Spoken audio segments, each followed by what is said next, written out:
Hello, everybody. I'm Sean McLaren. Welcome back to another episode. Today, we are going to do probably one of the greatest TV commentators or TV analysts in the NASCAR circuit, and that is Jimmy Spencer. We're going to talk about his history, talk about his race wins, talk about his stats, and all that good stuff. So, let's get started.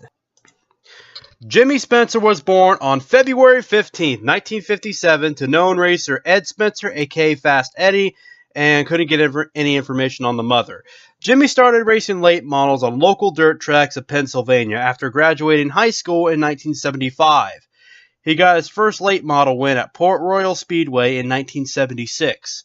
8 years later, in 1984, he was the top contender in the NASCAR Modified Championship, but finished second in points to Richie Evans. In 1985, he moved up to the Busch Grand National Series, racing at Rockingham, finishing 19th. In 1987, Jimmy drove for the guy that gave him his break, Frank Ceci, and made 2 starts, but both were DNFs. In 1988, he got a full-time ride driving the number 34 Buick. Though he didn't win, he earned 5 top 5s and 13 top 10s and finished 7th in points. In 1989, he finally got his first win at Hickory Motor Speedway and also got 2 more wins, 4 top 5s, 11 top 10s, and 15 in points due to missing some races and focuses on his promotion to the Cup Series. Jimmy made his Cup debut at Dover in 1989, driving the number 88 Pontiac, and finished 34th. He would make 16 more starts and scored an impressive 3 top 10s at 3 different tracks. In 1990, he went to Cup full-time for Orsterland Racing, driving the number 57 Heinz Ketchup Pontiac. He would struggle throughout the season, only having 2 top 10s and finishing 24th in points, after missing the final 3 races.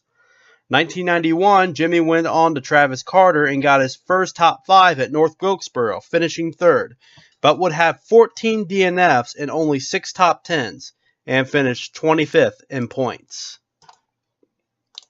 In 1992, he went back down to Busch after being fired by Travis Carter due to poor finishes in Cup. He drove for multiple teams and won 2 races, 6 top 5s, 10 top 10s, and finished 17th in points.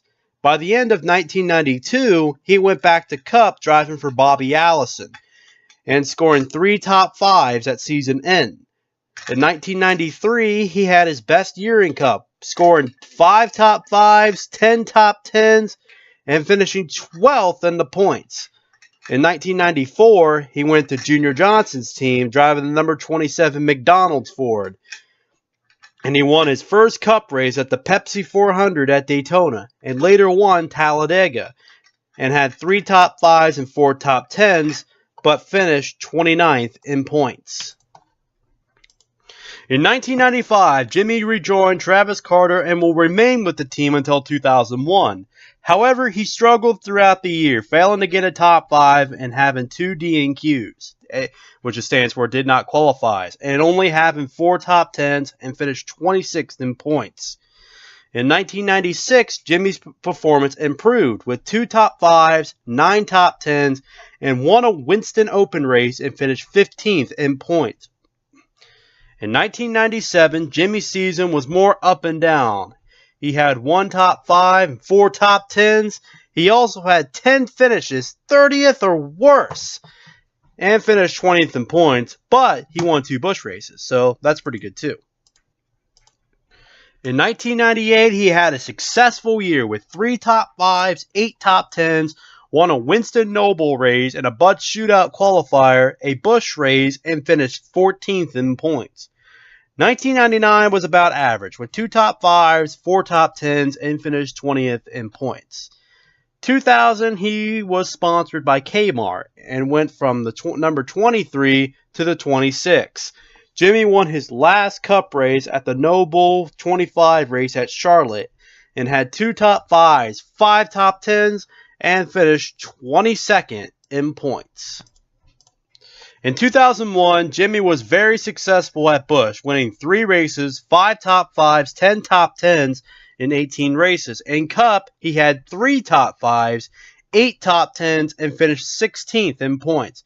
After this season, he would lead Travis Carter to go to Chip Ganassi. In 2002, Jimmy now drives a number 41 Target Dodge, and he had 2 top 5s, 6 top 10s, and finished 27th in points, but nearly won Bristol until being bumped out of the way by Kurt Busch started a rival between the two. And then in 2003, he drove the number 7 car for Ultra Motorsport, and after a series of incidents with Kurt Busch, he had a physical altercation, with him leaving suspended for 1 race. In his last season with the 7, or his last full-time season, he only had 1 top 5, 4 top 10s, and finished 29th in points. In 2003, Jimmy moved to the Truck Series and got his last NASCAR win at Loudon. In 2004, Jimmy went back to Cup to a part-time status, but struggled throughout the year with getting no top 10s at any series. Then in 2005, Jimmy went to the Truck Series full-time for 1 season, had 3 top 5s, 9 top 10s, and finished 12th in points. After being released from his truck ride in 2005, has Jimmy only with 2 more starts in the Cup Series in 2006, driving for the then underfunded Furniture Row Racing. Both of his starts were at Pocono and finished 32nd and 36th. After that, he never found another ride again. He then worked as a TV analyst for Speed for the next couple of years. Jimmy hosted a number of shows for the next several years, like What's the Deal, Crying Towel, NASCAR Race Hub, and Radio Sweetheart. Jimmy had major positive reviews on all the shows, becoming one of the most creative analysts ever. He even said one time in 2013 he is not ready to announce retirement, even though he hasn't raced in a long time. Jimmy has a lot of great things of what to say with Race Hub and how to handle it. He's also a very smart guy, too. And that's just my personal opinion, by the way. Now, his retirement. After a series of rule changes, TV changes, and the Speed Channel getting bought out, had Spencer leave the NASCAR community after the 2013 season. And today, as of 2018, he currently enjoys life as a grandfather, working on his antique cars, and traveling with his wife, Pat. Now, his stats in all top 3 series look like this. 478 Cup starts, 211 Busch starts, and 31 Truck starts. In Cup, he had 2 wins, 28 top 5s, 80 top 10s. And then in Busch, he had 12 wins, 44 top 5s, 93 top 10s. And then in Truck, he had 1 win, 4 top 5s, 11 top 10s. In the top 3 series, he earned over $23 million in winning. And what I present to you, Mr. Excitement, Jimmy Spencer. That's all I have for you guys today. I'll see you next time.